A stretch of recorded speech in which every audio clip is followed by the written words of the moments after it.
नमस्कार, मैं हूं फिरोज शानी और आप मेरे साथ देख रहे हैं लोकमंत्र।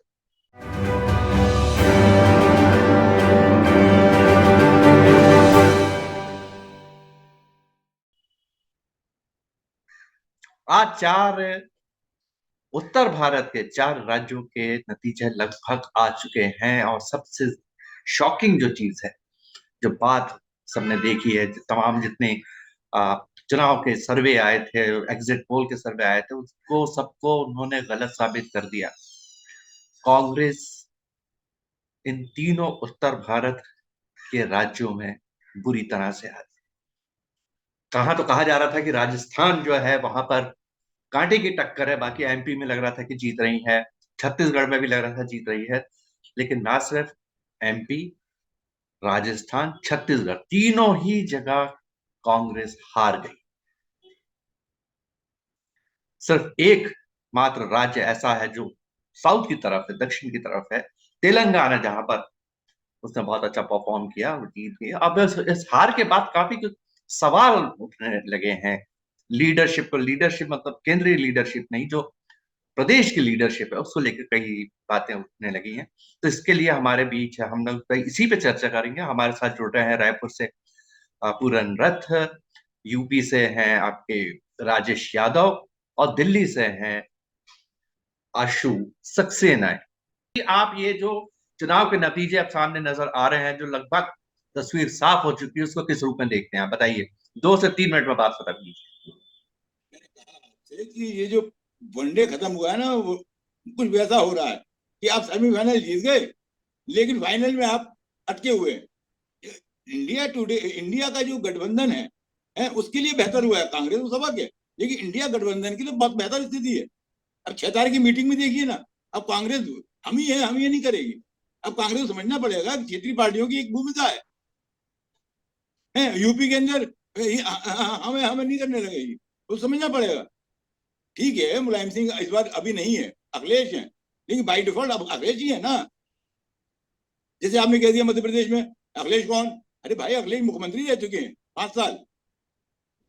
अब मोदी जी कहते हैं कि कोई है ही नहीं मेरे सामने, वो अलग बात है, लेकिन वो भी 5 साल मुख्यमंत्री रह चुके हैं। जैसे कि वो 18 साल और मध्य प्रदेश में रह चुके हैं, मोदी जी के बिना भी जीत के आ रहे हैं और कह रहे हैं कि मैं ही आ रहा हूँ और मैं ही योजना लागू करूंगा। सेंट्रल गवर्नमेंट बोली नहीं है, अभी सेंटर ने कुछ कहा नहीं है, पार्टी ने जश्न मना रही है बैठ के। मोदी जी जश्न मना रहे हैं, वो कह रहा है कि मैं फैसला करूंगा। मैं वो अब वो क्या कर रहे हैं? राजेश जी को बीच में लाना चाहूंगा। राजेश जी, ये बताइए कि ये जो तीनों राज्यों में जो हार हुई है, और ऐसा नहीं है कि यह हार कोई बहुत ही कांटे की टक्कर हुई है, ऐसा लग रहा है जैसे बीजेपी ने उठा के पूरा सुपड़ा साफ कर दिया कांग्रेस का, और जिसके किसी को वही आशा ही नहीं थी, कहीं भी सर्वे में भी ऐसा कहीं नहीं दिखाया जा रहा था। तो आपको क्या लगता है कि इस हार के पीछे कौन जिम्मेदार है? क्या आपको लगता है स्टेट लीडरशिप कहीं ना कहीं इसके लिए जिम्मेदार है? मध्य प्रदेश की जहां तक बात है तो एक दो चैनलों ने दिखाया था कि बीजेपी बड़ी जीत दर्ज करेगी, लेकिन छत्तीसगढ़ के बारे में किसी ने ऐसा नहीं सोचा था कि कांग्रेस वहां हार जाएगी। और लग रहा था कि कांग्रेस इजी गोइंग वहां पे सरकार बना लेगी। अब हुआ क्या है देखिए, क्या होगा आगे वो बात की बात। इस आज जो रिजल्ट आया है वो कांग्रेस को बहुत बैकफुट पे ले गया है। हिंदी बेल्ट में आप एक जगह बचे हो, हिमाचल में। उसके बाद आज एक आपके पास नया स्टेट आया तेलंगाना, और एक आपके पास कर्नाटक है साउथ में। दो साउथ के बड़े स्टेट हैं जो इकोनॉमिक की दृष्टि से भी ठीक है। तो लेकिन हिंदी बेल्ट में तो आप साफ हो गए ना। आप आम आदमी पार्टी से भी छोटी पार्टी हो गए अगर क्षेत्रीय दलों के आधार पे हिंदी बेल्ट का आकलन करें। तो जब आप लोकसभा के लिए गठबंधन में, इंडिया गठबंधन में बैठेंगे, तो आप उस दबदबे के साथ नीतीश कुमार से बात नहीं कर पाएंगे, ममता बनर्जी से उस दबदबे के साथ बात नहीं कर पाएंगे, अरविंद केजरीवाल से उस दबदबे से डील नहीं कर पाएंगे। और अखिलेश यादव से यूपी में जब गठबंधन अगर आप करते हैं तो सीटों पे लेके बात आएगी, मायावती से करते हैं तो सीटों पे लेके बात आएगी। तो कांग्रेस की स्थिति कमजोर होती है। तो आप ये कहना हालांकि चाह रहे मैं हैं कि मानता हूँ। जो आप बात कह रहे हैं कि कांग्रेस की स्थिति अब कमजोर हो गई है और वो अब उस कमांडिंग पोजीशन में नहीं रहेगी, तो क्या हम इसका अर्थ ये निकालें कि राहुल गांधी जिन्होंने भारत जोड़ो यात्रा करके एक पार्टी में नए सिरे से एक जान फूंक दी थी, और हम्म, ऐसा लग रहा था कि करिश्मा चल रहा है राहुल गांधी का। और इन 3 राज्यों में जो बुरी तरह से हार हुई है, तो क्या राहुल गांधी के लिए बहुत बड़ा सेटबैक है? राशु जी, आप बताइए इस पर। मैं इस पे एक चीज कहना चाहूंगा राहुल भैया। गांधी के लिए सेटबैक है, ये मैं व्यक्तियों पे बात नहीं कर रहा हूँ, ना मैं व्यक्तियों पे बात करना चाह रहा हूँ जैसे कि पत्रकारिता शुरू हो गई। ओवरऑल जो ट्रेंड है, जो कांग्रेस ऐसा नहीं खत्म हो गई है। कांग्रेस लोकसभा में इन्हीं राज्यों में बेहतर स्थिति करेगी, शून्य नहीं होगी। अब देखिएगा, अब जैसे कि कल राजेश जी ने बहुत अच्छी बात कही थी, राजस्थान के संदर्भ में कही थी कि वहां पर एक कांग्रेस की घोषित योजना को इतने लोग सर्च कर रहे हैं, वहां पे मोदी जी का ग्राफ नीचे आया है। तो ये हाँ, जो किरण जी भी हुई। 2019 किरण में जी जो भी हुई। स्थिति थी चुनाव में, वो बीजेपी में मोदी जी के चेहरे पे नहीं है। तो राजस्थान में ऐसा नहीं है कि 25 की 25 मोदी जी पा रहे हैं। देखिए ना, वहां पे भी राजस्थान में 39% वोट है। और अगर आरएलडी ने एक सीट भी जीत ली है, गठबंधन किया आपने, वो सीट जीत गई आरएलडी। मध्य प्रदेश में आपने कौन रख ले, अगर आप वो उनको जोड़ लेते, लेफ्ट को भी किसी तरह जोड़ते। अब लेफ्ट की भूमिका देखिए आंध्रा में। आंध्रा में लेफ्ट का गढ़ था, लेकिन कांग्रेस उन्होंने ये तो नहीं कहा कि हम 80 लड़ेंगे। जैसे आप बिहार में उस लड़के ने मोदी जी को अकेले चुनौती दे दी है, बच्चे ने, और 85 में सबसे बड़ी पार्टी बन के आया। लेकिन कांग्रेस को 80 चाहिए। क्यों हारे बिहार? बिहार इसीलिए तो हारे ना, कांग्रेस की जिससे। तो भाई जब राजेश जी ने अभी बात कही है, कांग्रेस हैक नहीं कर पाएगी कांग्रेस की। अब जैसे मजबूरी क्या है, जैसे कि आप 89 के गठबंधन देखिए। 89 के गठबंधन में बीजेपी के संग लोग जाना नहीं चाहते थे, लेकिन कांग्रेस विरोध के चलते बीजेपी में जाना पड़ा। तो अब बीजेपी का विरोध नहीं होना ना, अब तो बीजेपी के विरोध में करना, तो कांग्रेस मजबूरी है। अच्छा, लेकिन कांग्रेस की कि हम ही है, ऐसा नहीं है।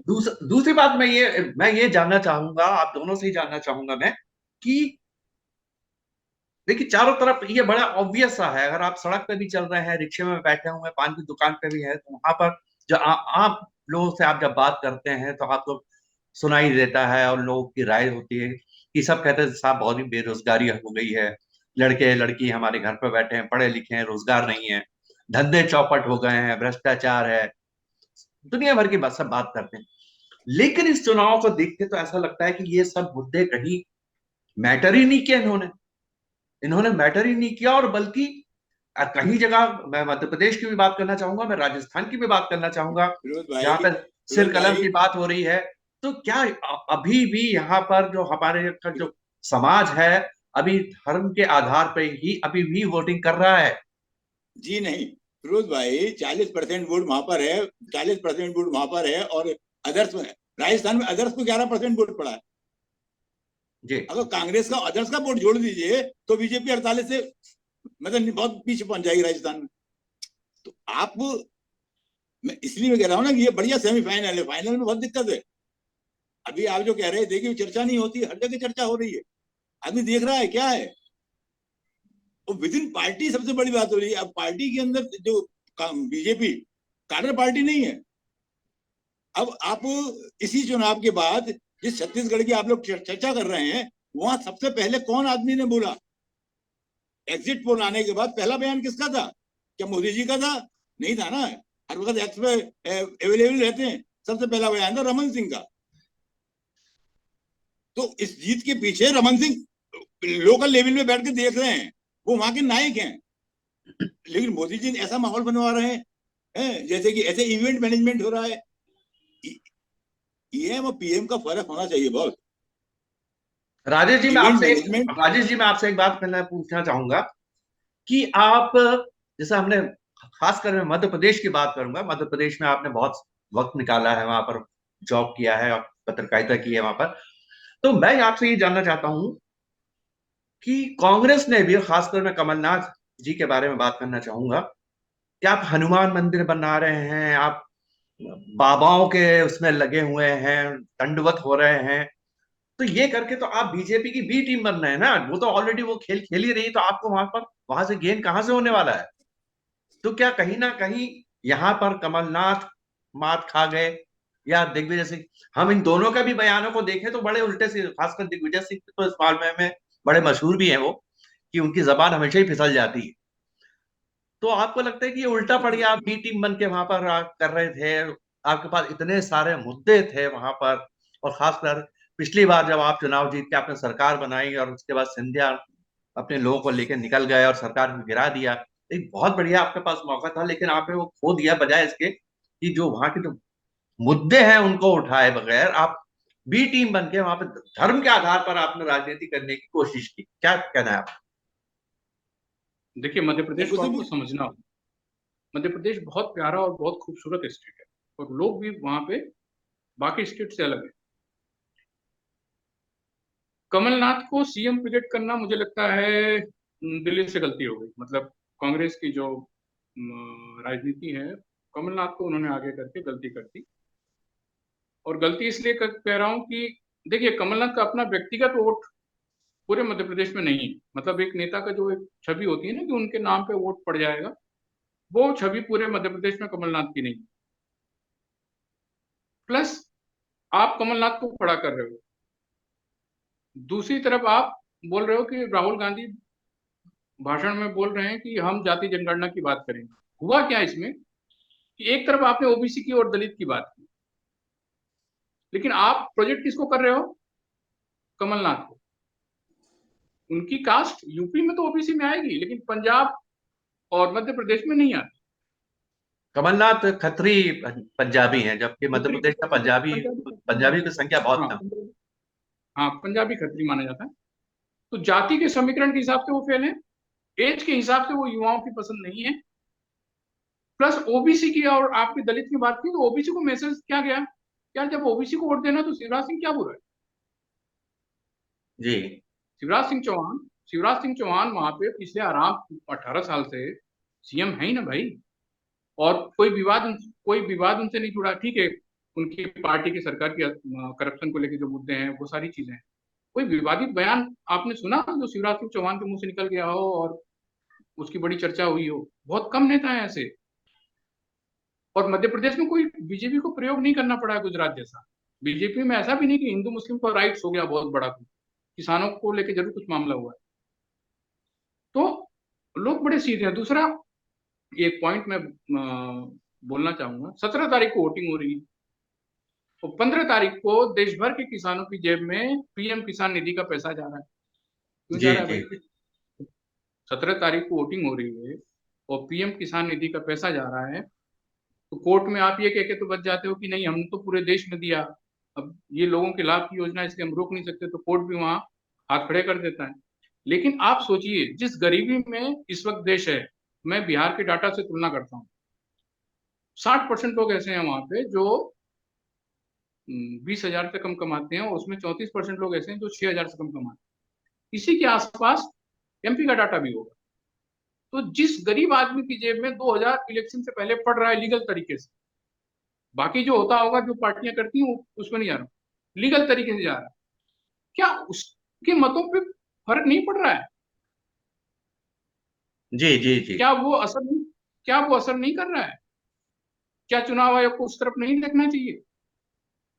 ये छोटी छोटी बातें हैं। मैं नहीं कहता कि किसानों ने वो 2,000 पाके वोट कर दिया होगा, लेकिन जो गरीब किसान रहा होगा उसको लगा होगा यार कि मुझे लाडली बहना योजना में मेरे परिवार को पैसा आ रहा है, प्लस 5 किलो अनाज आ रहा है, प्लस ये 2,000 रुपए आ रहे हैं, और क्या चाहिए बोले मुझे, मैं तो इतना कमा ही नहीं पाता हूँ।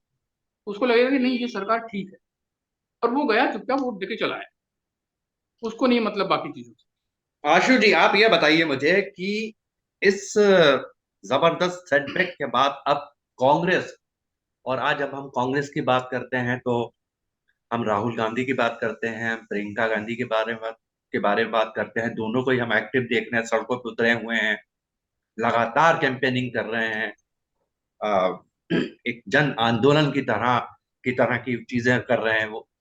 लेकिन ये जो सेटबैक लगा है, तो अब उसके बाद क्या इनके आगे क्या रास्ता है? ये फिरोज भाई, अभी अभी दिमाग में एक बात आई तो वो जिक्र कर दूं पहले मैं। अब राजस्थान को देखिए आप, कांग्रेस के अंदर दिक्कत क्या है कि लीडरशिप जो है 20 साल पुरानी आप चला रहे हैं और यूथ भागा चला जा रहा है। ये तो राजस्थान में आप देखिए, अगर ये चुनाव 2018 का चुनाव, सचिन पायलट अध्यक्ष थे प्रदेश अध्यक्ष, और कांग्रेस जीती थी, 100 सीट तक गई थी। अगर ये चुनाव सचिन पायलट के नेतृत्व में हुआ होता तो क्या कोई फर्क पड़ता? पॉलिसी ऐसी ही लागू होती जो हुई है कांग्रेस की, है ना। जैसे मनरेगा लेके आई 2004 में, ठीक है ना।